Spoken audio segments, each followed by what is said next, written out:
मालपुरा गांव में दिनेश नाम का एक गरीब युवक रहता था। वह लकड़ी का काम करता था और उसी में मस्त रहता था। उसी गांव में एक बहुत अमीर जमींदार भी रहता था। उसका भी दिनेश की उम्र का एक बेटा था। उसका नाम तरुण था। तरुण को अपने बाप के पैसों का बहुत घमंड था और वह अक्सर एरोप्लेन में बैठकर नई नई जगहों की सैर करने का शौकीन था। वह जब किसी नई जगह की सैर करके गांव लौटता था तो गांव वालों के आगे बड़ी बड़ी डींगे हाँकने लगता था। एक दिन तरुण अपनी कार रोककर गांव वालों से बात करता है। राम राम छोटे जमींदार, कहाँ घूमने आए हैं? जहाँ अमीर लोगों को घूमना चाहिए। एरोप्लेन में बैठकर बादलों की सैर करके आया हूँ। कभी देखा है तुमने एरोप्लेन? हाँ, जमीन पर खड़े होकर आसमान में उड़ते हुए कई बार देखा है। हम तो एरोप्लेन जमीन से आसमान में उड़ते हुए ही देख सकते हैं। तुम गरीब बैलगाड़ी छाप और कर भी क्या सकते हो। तरुण गरीब गांव वालों पर यह ताना कसकर निकल जाता है, मगर गरीब गांव वालों को उस घमंडी तरुण पर गुस्सा आता है। घमंडी जमींदार का बेटा हमेशा गरीबों को नीचा दिखाने पर लगा रहता है, मानो उस उड़ने वाले जहाज में बैठने वाला दुनिया का यही अकेला आदमी हो। घमंडी हाथी है ससुरा, तभी तो इतनी लंबी नाक है। पर हम भी चींटी हैं, चींटी। इसकी लंबी नाक में घुस जाएं तो इसकी नाक में दम कर देंगे, निकम्मा कहीं का। एक दिन दिनेश का बेटा राका उससे लकड़ी का छोटा एरोप्लेन बनवाने के लिए जिद कर रहा होता है। पापा, हमारे लिए लकड़ी का एरोप्लेन बना दो, हमें एरोप्लेन से खेलना है। नहीं नहीं, एरोप्लेन से खेल कर क्या करोगे? मैं तुम्हारे लिए बैलगाड़ी बना देता हूँ। दिनेश की यह बात सुनकर उसकी पत्नी आशा को गुस्सा आ जाता है और वह दिनेश को खरी खोटी सुनाने लगती है। आप भी कमाल करते हो जी, बच्चा एरोप्लेन बनाने को कह रहा है और आप बैलगाड़ी बनाने पर अड़े हुए हैं। ऐसा क्यों? कहीं बच्चा एरोप्लेन से गिरकर चोट न खा ले, इसीलिए नहीं बना रहा हूँ। ये कहो ना कि जमींदार के बेटे से डरते हो। कहीं उसने तुम्हारे बेटे को एरोप्लेन से खेलते देख लिया तो वो तुमसे नाराज हो जाएगा। यह सुनकर दिनेश में थोड़ा जोश पैदा हो जाता है और वह जमींदार के बेटे के खिलाफ बोलने की हिम्मत जुटा लेता है। क्या मैं उससे डरता हूँ? वो नाराज होकर मेरा क्या बिगाड़ लेगा? दिनेश यह कह रहा था कि तभी वहाँ बसंती आ जाती है। आशा, बहन पेट में अफारे की दिक्कत है, कहो तो इलाज कर लूं? कर लो बसंती बहन। सुना है वो जमींदार का घमंडी बेटा शादी करने वाला है और शादी से पहले हेलीकॉप्टर खरीद कर ला रहा है। हेलीकॉप्टर! यह सुनकर दिनेश अफारे का मतलब तुरंत से समझ जाता है। यह हेलीकॉप्टर क्या होता है? ये मूर्ख हेलीकॉप्टर को हेलीकॉप्टर कह रही है। हेलीकॉप्टर छोटा हवाई जहाज होता है। यह सुनकर आशा फिर से दिनेश पर ताने मारते हुए कहती है, वह अमीर बाप की औलाद है बहन। उसका बाप तो उसे असली वाला हेलीकॉप्टर दिलाने की हिम्मत रखता है और एक ये बाप है जो बच्चे के लिए लकड़ी का हेलीकॉप्टर भी बनाने का दम नहीं रखता। ऐसा मत बोलो आशा, मैं चाहूँ तो लकड़ी का पूरा एरोप्लेन भी बना सकता हूँ। तो फिर बनाओ ना, मुहूर्त के लिए पंडित बैठाने पड़ेंगे क्या? यह कहकर जैसे ही आशा चुप होती है, बसंती बोलने लगती है, मैं तो कहती हूँ कि जरूर बनाओ।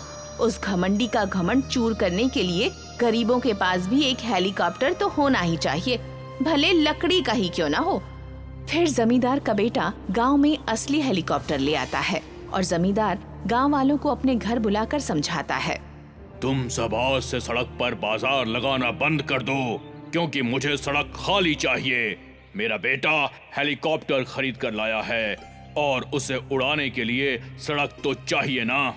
हेलीकॉप्टर ही लाया है ना, कोई एरोप्लेन तो नहीं लाया है जिसे उड़ाने के लिए सड़क चाहिए। तू चुप कर बे गरीब, तेरी हेलीकॉप्टर खरीदने की औकात नहीं और बात करता है एरोप्लेन की। जमींदार के घमंडी बेटे का यह बोल सुनकर दिनेश कहता है, अगर तुझे इतना घमंड है तो मैं लकड़ी का एरोप्लेन बनाकर तेरे इसी हेलीकॉप्टर के बगल में उड़ाकर दिखा दूंगा, फिर तो तू मान जाएगा ना।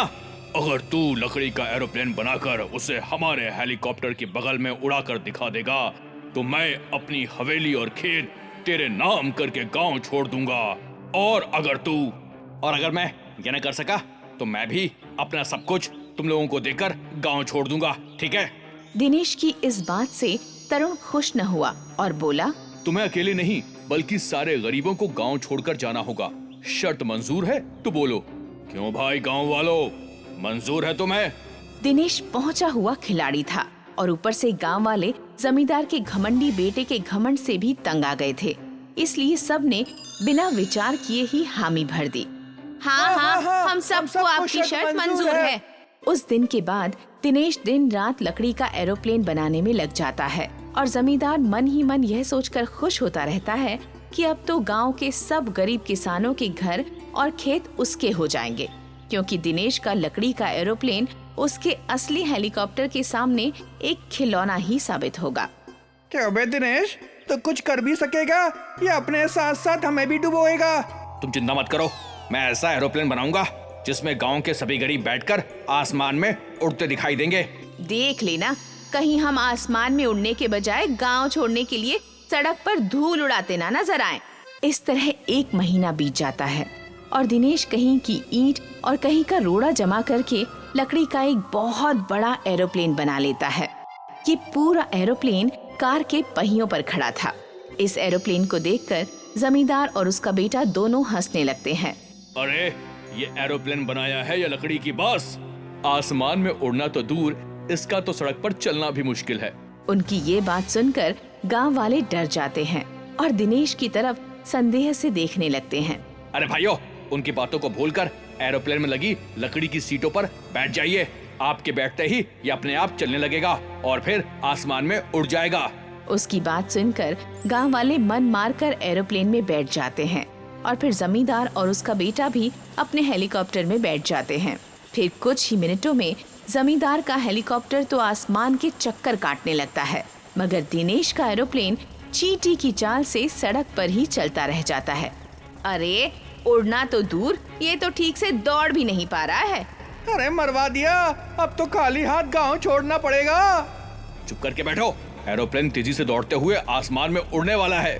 दिनेश का यह कहना था कि लकड़ी के एरोप्लेन में न जाने कहां से जान आ गई। वह सचमुच ही दौड़ते हुए आसमान में उड़ने लगा और जमींदार के हेलीकॉप्टर की बगल में से होते हुए उससे आगे निकल गया। इस तरह जमींदार की हार हुई और उसके घमंडी बेटे का सारा घमंड चूर चूर हो गया। वे दोनों बाप बेटा अपनी हवेली और खेत दिनेश को देकर शहर चले गए। फिर दिनेश ने हवेली अपने पास रख ली और खेत सब गांव वालों में बांट दिए।